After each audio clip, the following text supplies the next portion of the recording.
اعوذ باللہ من الشیطان الرجیم بسم اللہ الرحمن الرحیم۔ یہ اس وقت کا واقعہ ہے جب روئے زمین پر انسانی زندگی ابتدائی حالت میں تھی اور حضرت حوا کے بطن سے ایک لڑکا اور ایک لڑکی پیدا ہوئے تھے۔ ایک ساتھ پیدا ہونے والے لڑکے اور لڑکی کا نکاح دوسری مرتبہ پیدا ہونے والے لڑکے اور لڑکی کے ساتھ کر دیا جاتا تھا۔ حابیل اور قابیل یہ دونوں حضرت آدم علیہ السلام کے بیٹے ہیں۔ جب یہ جوان ہوئے تو دستور کے مطابق حضرت آدم علیہ السلام نے قابیل کا نکاح غازہ کے ساتھ جو حابیل کے ساتھ پیدا ہوئی تھی کرنا چاہا، تو قابیل اس بات پر رضامند نہیں ہوا، کیونکہ اقلیمہ غازہ کے مقابلے میں زیادہ خوبصورت تھی جو قابیل کے ساتھ پیدا ہوئی تھی۔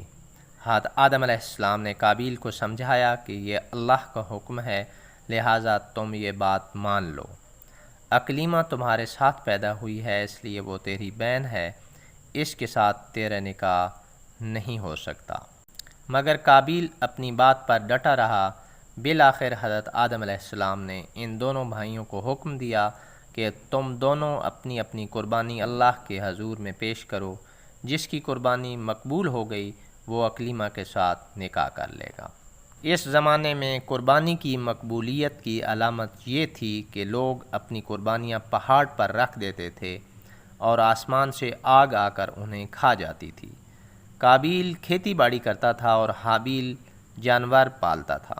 چنانچہ قابیل نے گندم کی بالیاں اور حابیل نے ایک خوبصورت موٹا تازہ مہنڈا قربانی کے لیے ایک پہاڑ پر رکھ دیا اور اللہ سے دعا مانگی، یا الہی ہماری قربانی کو قبول فرما۔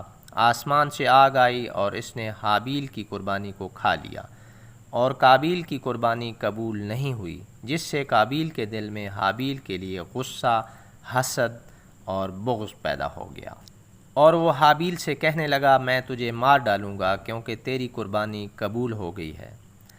حابیل نے قابیل سے کہا، اللہ تعالیٰ پرہیزگاروں کی قربانی قبول کرتا ہے، اگر تو میرے قتل کے لیے مجھ پر ہاتھ اٹھائے گا تو میں تجھ پر ہاتھ نہیں اٹھاؤں گا، کیونکہ میں اللہ سے ڈرتا ہوں۔ قربانی دے کر دونوں بھائی حضرت آدم علیہ السلام کے پاس آئے۔ حضرت آدم علیہ السلام نے فرمایا، اے قابیل، تیری بہن اقلیمہ اب حابیل پر حلال ہوئی اور تجھ پر حرام۔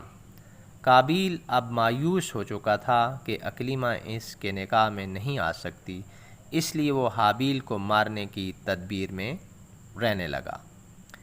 اسی دوران حضرت آدم علیہ السلام جب مکہ چلے گئے تو ایک دن قابیل نے دیکھا کہ حابیل سو رہا ہے، تو سوچنے لگا اسے کس طرح ماروں، کیونکہ اس زمانے تک کسی نے کسی کو نہیں مارا تھا۔ جب شیطان نے دیکھا اسے قتل کرنے کا طریقہ نہیں آتا تو اس لعین نے ایک جانور پکڑا اور اس کا سر ایک پتھر پر رکھ کر دوسرا پتھر زور سے اس کے سر پر دے مارا، جس سے وہ جانور اسی وقت مر گیا۔ یہ ترکیب دیکھ کر قابیل نے اپنے بھائی حابیل کے ساتھ یہ کیا اور زمین پر سے ایک پتھر اٹھا کر حابیل کے سر پر دے مارا اور اپنے بے گناہ بھائی حابیل کو قتل کر دیا۔ حابیل کے قتل کے بعد قابیل یہ سوچ کر بے حد پریشان ہوا کہ اب اس لاش کا کیا کرے۔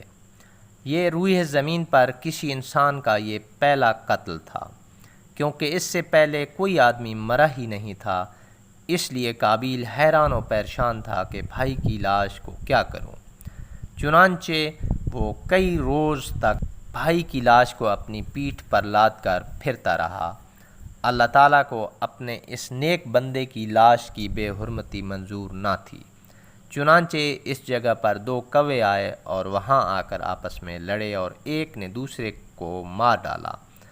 پھر زندہ کوے نے اپنی چونچ اور پنجوں سے زمین میں گڑھا کھودا اور اس میں اس مرے ہوئے کوے کو ڈال کر مٹی سے دبا دیا۔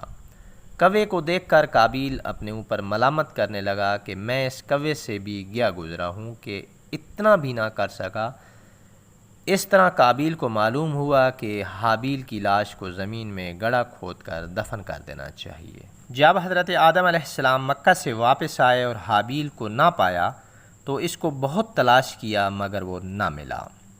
حضرت آدم علیہ السلام نے حابیل کے صدمے میں کھانا پینا اور سونا سب ترک کر دیا۔ اور شب و روز حابیل کے غم میں رہنے لگے۔ ایک روز آپ نے خواب کی حالت میں دیکھا کہ حابیل پکار رہا ہے۔ حضرت آدم علیہ السلام نیند سے چونک کر اٹھے اور زاروں قطار رونے لگے۔ اسی وقت حضرت جبرائیل علیہ السلام آئے اور حضرت آدم علیہ السلام اور حضرت حوا علیہ السلام کو حابیل کی قبر پر لے گئے۔ حضرت آدم علیہ السلام اور حضرت حوا نے قبر کو کھود کر حابیل کو دیکھا کہ اس کا مغز نکلا ہوا ہے اور وہ خون سے آلودہ ہو رہا ہے۔ یہ حال دیکھ کر آپ علیہ السلام دونوں بہت روئے اور حابیل کی لاش کو ایک تابوت میں بند کر کے اپنے مکان میں لا کے دفن کر دیا۔ اس وقت آپ علیہ السلام کے 120 بیٹے تھے، جن میں سے سوائے حابیل کے کوئی نہیں مرا تھا۔ روایت ہے کہ جب حابیل قتل ہو گئے تو 7 دن تک زمین میں زلزلہ رہا۔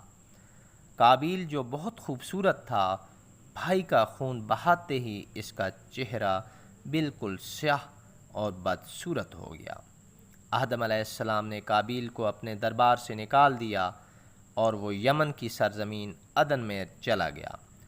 وہاں ابلیس اس کے پاس آ کر کہنے لگا کہ حابیل کی قربانی کو آگ نے اس لیے کھا لیا تھا کہ وہ آگ کی پوجا کرتا تھا، لہٰذا تو بھی آگ کی پرستش کیا کر۔ چنانچہ قابیل پہلا شخص تھا جس نے آگ کی پرستش کی، اور زمین پر یہ پہلا شخص ہے جس نے اللہ کی نافرمانی کی اور زمین پر خون نے ناحق کیا۔ یہ وہ پہلا مجرم ہے جو جہنم میں ڈالا جائے گا۔ حدیث میں ہے کہ زمین پر قیامت تک جو بھی خون ناحق ہوگا، اس کے عذاب کا ایک حصہ بوجھ اور گناہ قابیل پر بھی ہوتا ہے، کیونکہ اس نے سب سے پہلے قتل کا طریقہ ایجاد کیا۔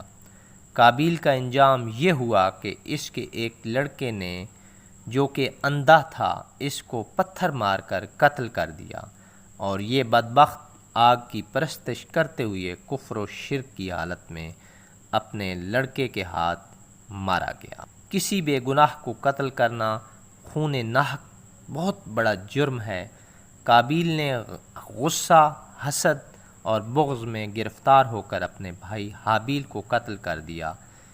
اس سے معلوم ہوا کہ حسد، غصہ اور بغض انسان کے لیے کتنی بری اور خطرناک قلبی بیماری ہے۔ اللہ پاک سے دعا ہے کہ وہ ہم سب کو غصہ، حسد، بغض اور تکبر سے بچائے اور ان سے ہماری حفاظت فرمائے، آمین۔ اگر یہ ویڈیو آپ کو اچھی لگی ہے تو اس کو لائک کریں اور اپنے دوستوں کے ساتھ شیئر ضرور کریں۔